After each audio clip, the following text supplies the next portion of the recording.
mai girma speaker ce ya zo ya samu ana neman gudunmuwar marayu, magana ce ta tafiya aljanna, ya ce ba za a bar shi a baya ba, ya ba marayu gudunmuwar kuɗi naira miliyan 10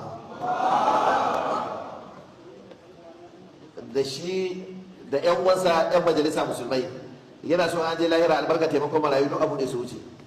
Bayan wanda mai girma speaker ya ce ya fahimci 'yan kwamiti na tafsiri suna ta gwagwarmayar tafsiri, saboda haka yana sanar da shugaban kwamitin tafsiri Abdulmalik Digi cewa ya ba kwamitin tafsirin gudunmuwar kudi naira miliyan 40, marayu naira miliyan 10, ya zama nawa?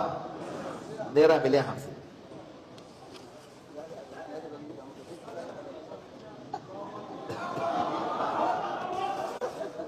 ne kuma na miƙa wa shugaban kwamitin masallaci. Assalamu alaikum warahmatullah. Da farko dai bana goyon bayan zagi ko cin mutuncin malamai, domin duk yadda suka lalace su ne mafiya alkhairi a cikin al'umma, domin su suke dauke da sakon Allah da manzansa sallallahu alaihi wasallama.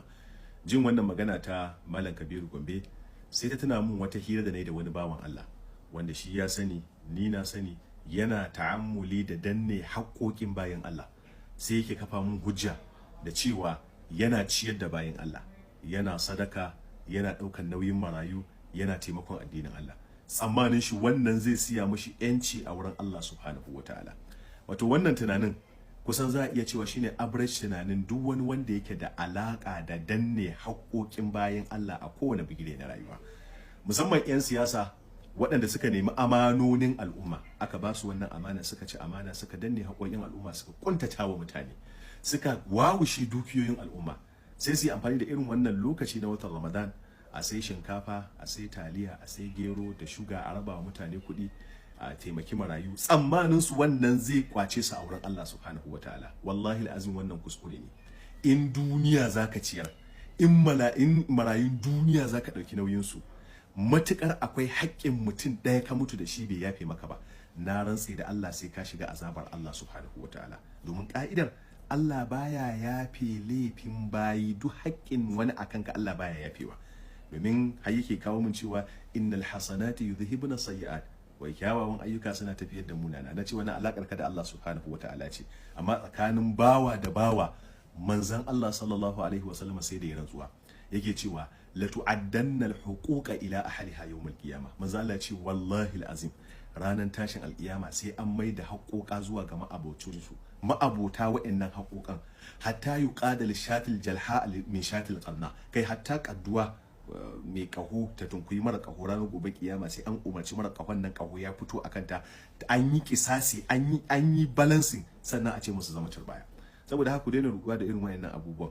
Wallahi alazim duk wanda aka bashi haƙoƙin al'umma, kuma wannan yana kaina, yana kanka, yana kanki, walau 'yan siyasa, walau masu sarauta, walau malamai, walau shugaba a ofis, walau wanda aka bashi dukiyar marayu, dukiyar bayan Allah, duk wanda ya ci haƙƙin mutane ta kowace irin fuska, na rantsi da Allah ko me kai na aikin alkhairi ba zai cece ka a wurin Allah subhanahu wataala ya goge wannan abun ba, sai in sun yafe maka. Saboda haka nan ba cewa nake speaker kuɗin da ya bayar miliyan 50 ba haƙƙinsa bane. In haƙƙinsa ne Allah ya sani fa ni'ima, in ma da mutane ne Allah ya sani. Wannan da yana da kyau mu fahimci wa'annan abubuwan, domin wannan wawancin ya yi yawa a cikin al'umma. Sai gari ana cewa ai wane yana da alkhairi, shedan ma yana da alkhairi, domin daga cikin alkhairin shedan da muka sani shine mun san falalar ayatul kursiyu, domin ta dalilin sa muka sani har gashi ake ruƙuya, ake kaza. Wato ana faɗin alkhairin mutum ne idan alkhairin nasa ya rinjayi sharrinsa. Babu yanda za a ce mutum ya zalunci al'umma, ya kuntata musu, sai dan lokaci guda ya zo ya wani alkhairi wai sai a ce kuma zo ana yaba masa ko wani abu makamancin haka. Wannan ba haka ake rayuwa ba, kuma duk wanda yake wannan tumasanci ne, ba sanin ciwon kai bane. Allah ta'ala ya bamu ikon kaucewa fadawa haƙoƙin al'umma. Allah ta'ala ya bamu ikon sauke dukkan wasu amanoni da haƙoƙa da suka hauka mu gabaki da Allah ya samu dace.